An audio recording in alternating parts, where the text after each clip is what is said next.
นี้ก็เป็นเช้าอีกวันหนึ่งเนาะเรากำลังสิออกไปใส่บาตรสิออกไปหล่อเบิ่งว่า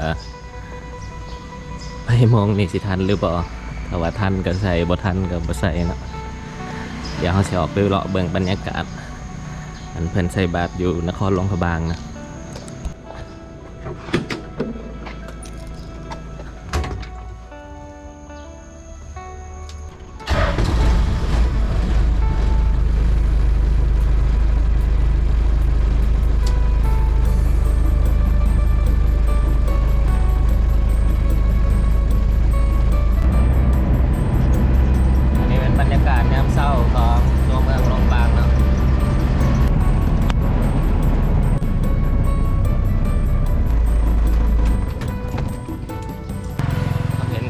มาทางนี้เนาะ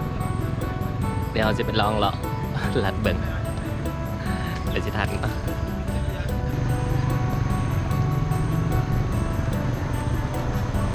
ย่างไปรถไกลๆนิดนึงย่างไปไม่หนัก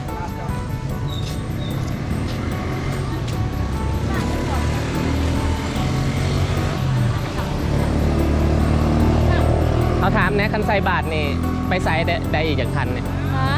ทันอยากใส่บาทเนี่ยไอ้ใส่ไอ้ใส่บอล ทันอยากใส่อ่ะเหมือนเนื้อพันทันอยู่ขี่รถเพิ่นสิมาซ้ายนี่อยู่อ่ะใส่บาทนะใช่เพิ่นสิมาซ้ายนี่ป่ะจริงนี่สมาหลายป่ะไว้ไปเลยจะซื้อมาให้ใครวะ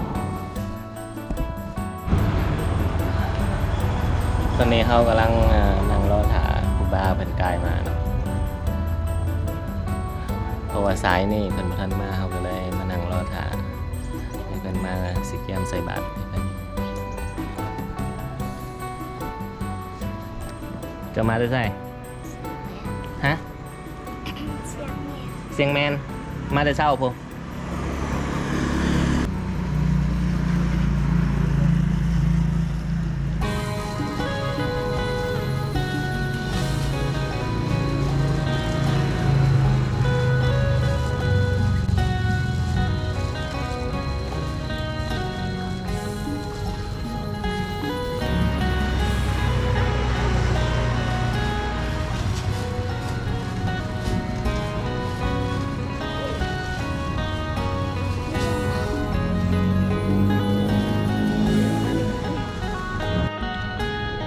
นี่เขาก็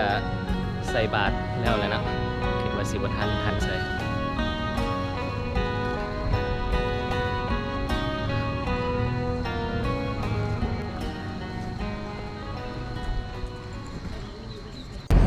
หลังจากที่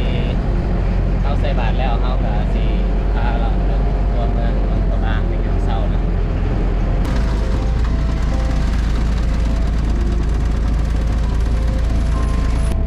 แถวนี้เพิ่นก็เริ่มเก็บนะแถวนี้ก็หาตันใจแล้ว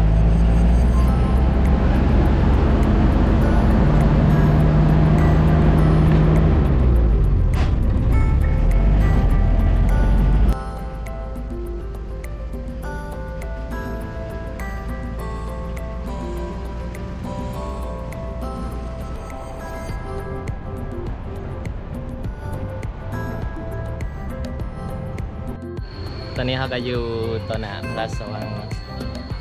งเก่าของกษัตริย์ล้านช้าง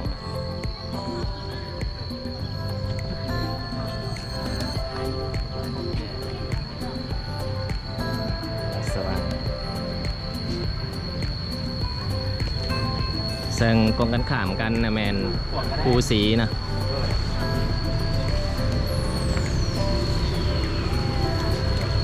เป็นภูสี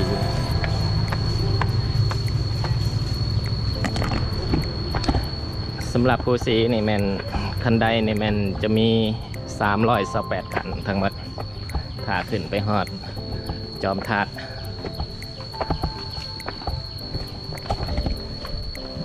แต่มื้อนี้เขาคือสิบริขึ้นเนื่องจากว่าเขาขึ้นหลายเทื่อแล้ว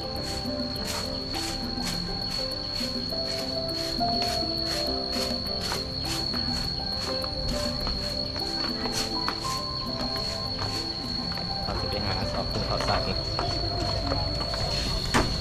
ไป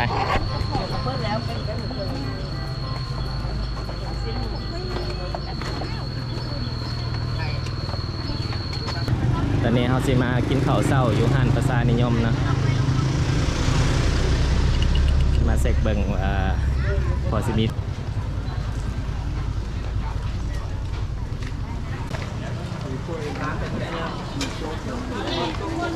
นั่งเลยปะอันนี้บรรยากาศยามเช้าของห้านประสานิยมนะ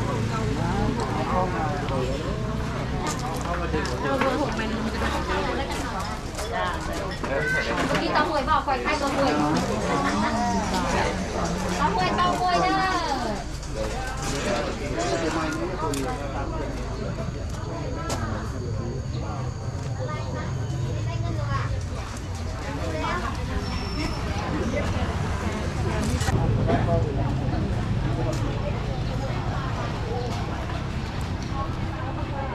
มื้อนี้คนค่อนข้างหลาย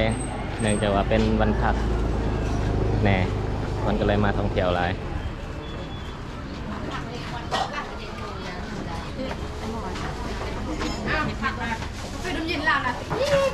ถ้วยมาถ้วยมาเหมือนละถ้วยเขาเปลี่ยนเส้น